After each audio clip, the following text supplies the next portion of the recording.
It's Showtime host at kapamilya aktres na si Kim Joo masayang ibinandera sa media ang kanyang bagong non-showbiz boyfriend. Nitong April 16, 2024 nga ginulantang ni Kim Joo ang lahat nang bumisita at ipakalala sa madlang people ang kanyang boyfriend na kinikilalang si Oliver Mowler na isang abogado. Sa mga hindi pa masyadong aware, si Oliver ang nag-viral sa Searchy sa Especially For You segment ng It's Showtime. Last April 6 na siya napili sa kadate ni Miss Universe Philippines 2023 Michelle D.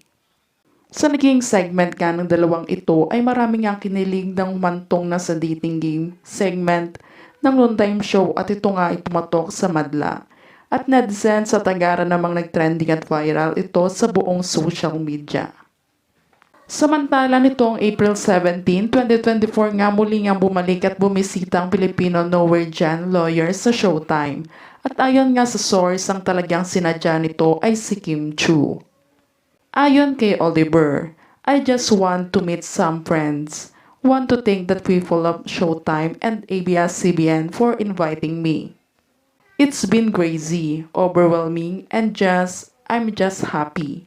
I'm so happy that all my friends and my family are happy with everything that's happened. Sa naging live interview naman ng binata, natanong nga siya kung kamusta nga ba ang naging first date nila ni Michelle D. At tila nga nagbigay lamang siya na maigsing pahayag ukol dito.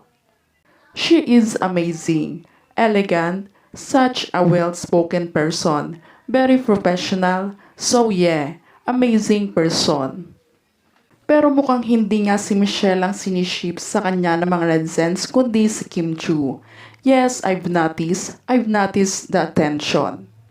At dito nga nadulas siyang napaamin. I've always thought Kim was such a pretty person. You know, she's pretty from Cebu. So I guess you could say that. Ngunit sa kabila naman ito ay marami namang fans ng Kiminatics ang kinilig at mailan din na tila ng galit sa binatang ito. Dahil base umano sa actions nito ay tila nga habol lang nito ay sumikat siya at maging ambisyon nito ay ang gamitin lang si Kim para makapasok sa showbiz.